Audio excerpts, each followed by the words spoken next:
4월 30일 금요일 사도행전 14장 1절로 18절 믿음의 능력과 이방인들의 오해입니다. 비시디 안디옥에서 극심한 박해를 받죠. 사도의 이름은 이고니온으로 루스드라로 계속 사역지를 옮겨야 하는 상황이 반복되고 있었습니다. 이 모든 것도 사실은 하나님의 뜻 안에서 일어나는 일들이죠. 먼저 이고니온에서 어떤 일이 있었는지를 읽겠습니다. 이 이고니온에서 두 사도가 함께 유대인의 회당에 들어가 말하니 유대와 헬라의 허다한 무리가 믿더라. 그러나 순종하지 않은 유대인들이 이방인들의 마음을 선동하여 형제들에게 악감을 품게 하거늘 두 사도가 오래 있어 주를 힘입어 담대히 말하니 주께서 그들의 손으로 표적과 기사를 행하게 하여 주사 자기 은혜의 말씀을 증언하시니 그의 시내의 무리가 나뉘어 유대인을 따르는 자도 있고 두 사도를 따르는 자도 있는지라. 이방인과 유대인과 그 관리들이 두 사도를 모욕하며 돌로 치려고 달려드니 그들이 알고 도망하여 루가오니아의 두 성 루스드라와 더베와 그 근방으로 가서 복음을 전하니라. 먼저 사도 일행은 이고니온에서도 역시 유대인의 회당에 들어가서 먼저 복음을 전합니다. 바울 사도는 분명 이방인의 전도자로 부름받았습니다. 그럼에도 역시 유대인들을 향한 부담을 늘 지니고 있었고요. 유대인의 회당에서 먼저 복음 전하는 것을 멈추지 않았습니다. 그 결과 유대인과 헬라인까지 많은 무리들이 복음을 받아들이는 역사가 일어나죠. 그러나 또한 늘 그랬듯이 유대인들의 극심한 반대도 그들이 경험하게 됩니다. 반감을 갖는 유대인들 역시 이방인들의 마음을 선동하기 시작하는 것이죠. 본문 2절에 유대인들이 이방인들의 마음을 선동하여 형제들에게 악감을 품게 했다. 이렇게 기록하고 있죠. 여기서 놀라운 것은 형제들이라고 그 이방인들을 지칭하고 있는 것이죠. 그들이 기독교로 개종해서 이제는 예수 그리스도 안에서 피로 맺어진 형제가 되었다라는 것이죠. 그 형제들에게 악감정을 갖도록 이간질하고 있는 것이죠.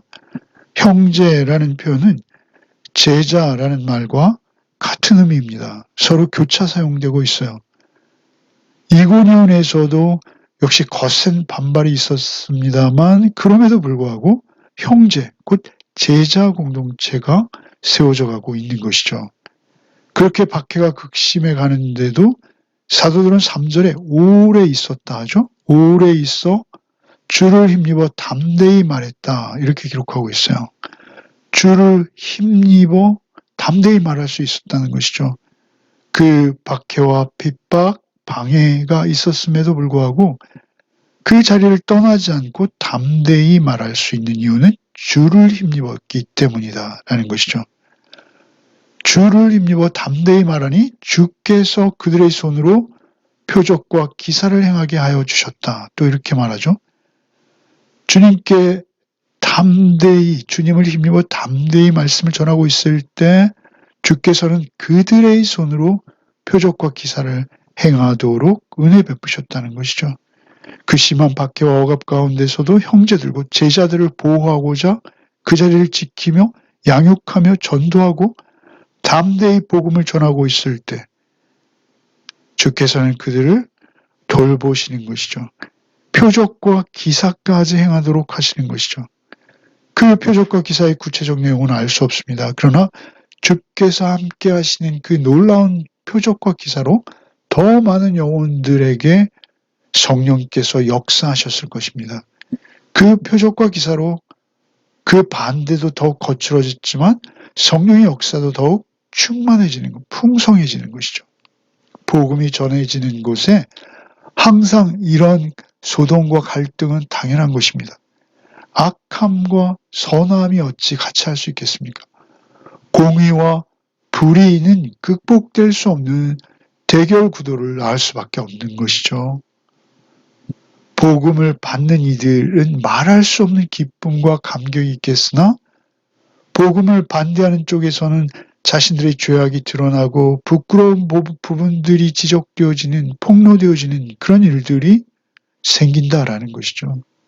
우리가 진정 복음을 받아들이고 믿고 그 복음을 살아낼 때 이러한 갈등들은 당연히 생기는 것입니다. 역시 이고니온에서도 그들이 두 사도를 돌로 치려는 아주 위급한 순간까지 이르게 되는 것이죠.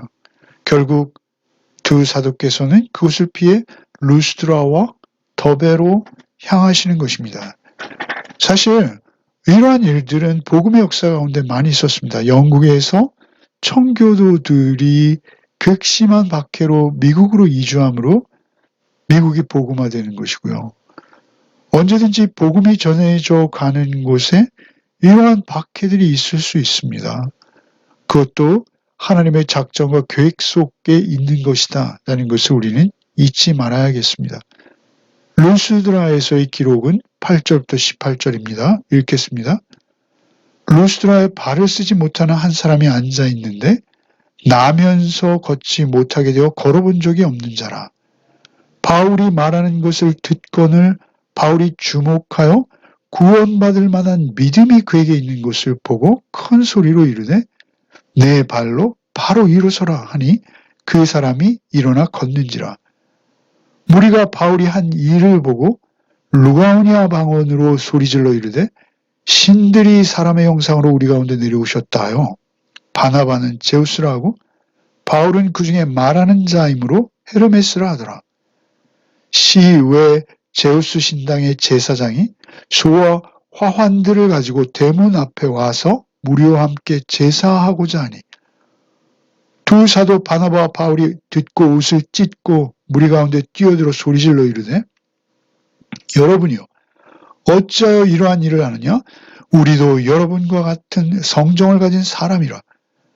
여러분에게 복음을 전하는 것은 이런 헛된 일을 버리고 천지와 바다와 그 가운데 만물을 지으시고 살아계신 하나님께로 돌아오게 함이니 하나님이 지나간 세대에는 모든 민족으로 자기들의 길들을 가게 방임하셨으나 그러나 자기를 증언하지 아니하신 것이 아니니 곧 여러분에게 하늘로부터 비를 내리시며 결실기를 주시는 선한 일을 하사 음식과 기쁨으로 여러분의 마음에 만족하게 하셨느니라 하고 이렇게 말하여 겨우 무리를 말려 자기들에게 제사를 못하게 하니라.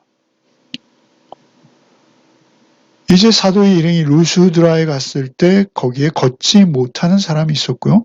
그를 일으키게 하는 기적, 기사와 표적이죠. 사울이 베푸는 첫 번째 기적입니다. 사도행전에 기록된 첫 번째 기적을 여기서 베풀게 되죠. 도저히 인간의 능력으로 불가능한 일이 일어나는 것이죠. 9절에 바울 사도께서 그를 바라보았죠. 그때 그에게 구원받을 만한 믿음이 있었다라고 기록하고 있어요. 9절에 바울이 말하는 것을 듣거늘 바울이 주목하여 그 믿음을 보았다. 이렇게 기록하거든요. 분명 바울 사도께서는 복음을 전하고 계셨고요.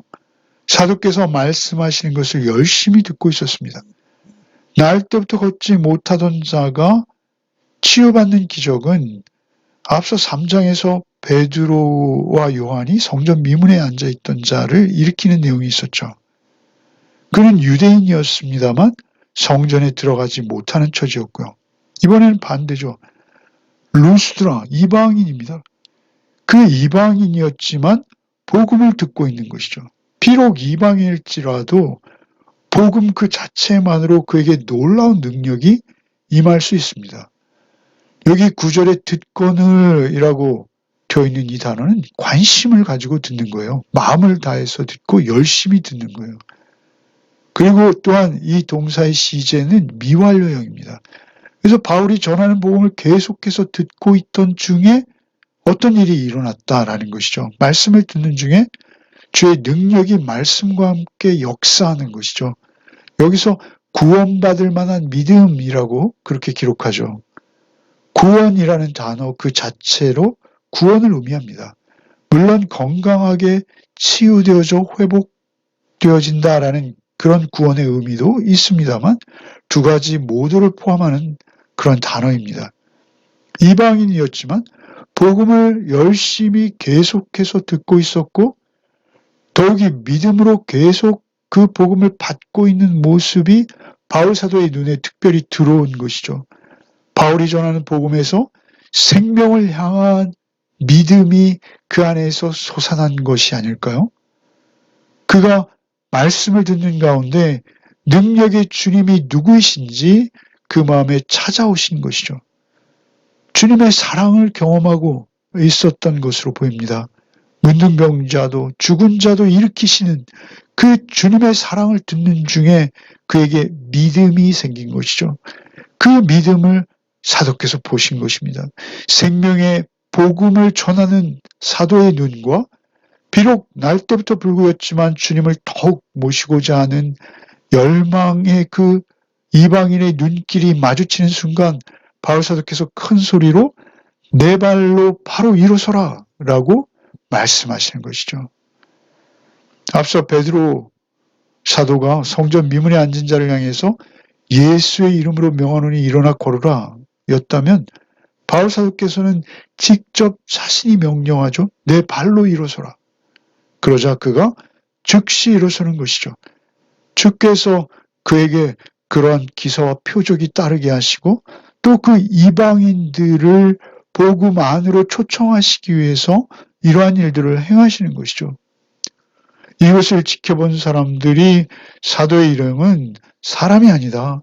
사람의 모양을 하고 내려온 신이다 라고 판단해 버리는 것이죠.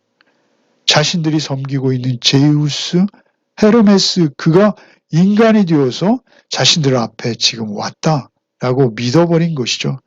망설일 필요가 없었죠. 신당의 제사장이 소와 화환을 준비해서 제사하려고 끌고 온 것이죠. 그러자 바나바와 바울은 옷을 찢습니다.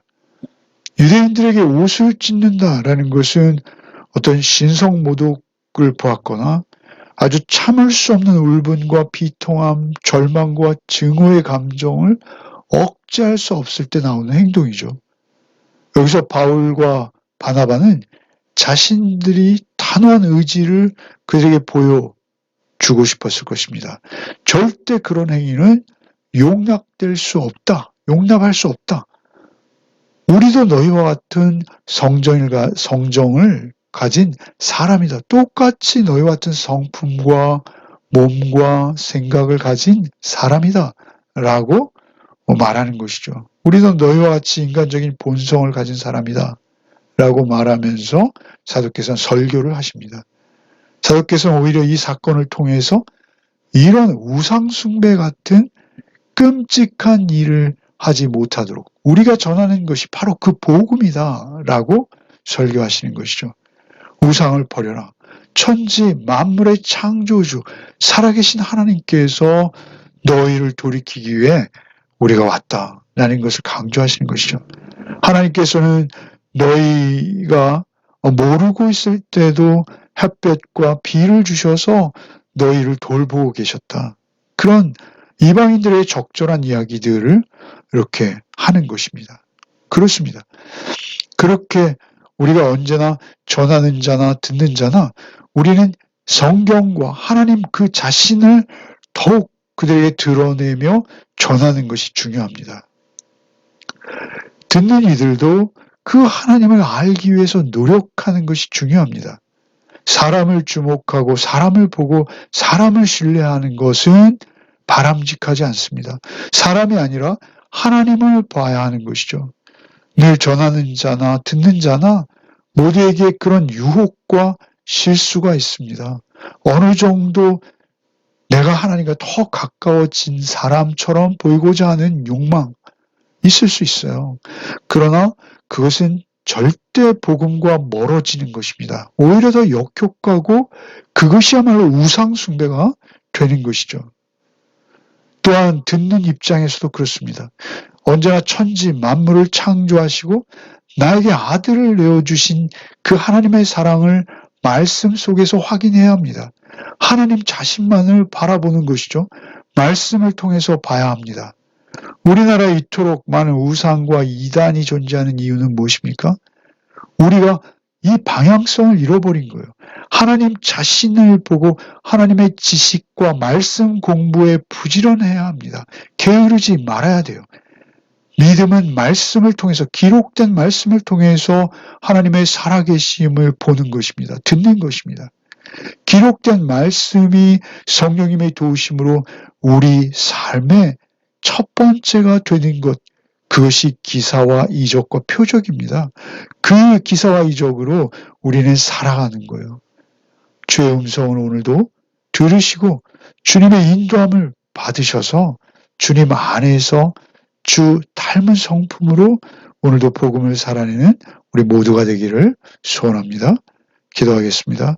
주님, 오늘도 말씀을 통해서 다시 복음을 듣게 하시고 묵상하심에 감사합니다. 하나님께서 저희에게 소중한 말씀을 주셨고 생명 주셨으니 오직 그 생명 받은 자로 그 생명만을 더욱 소중히 여기며 말씀을 더 알고 깨우치고자 하는 노력으로 오늘 하루도 살아내게 하여 주시옵소서. 오직 오늘 하루도 우리를 일으키시고 걷게 하시고 생명으로 살아가게 하시는 우리 주 예수 그리스도 이름 받들어 기도하옵나이다. 아멘.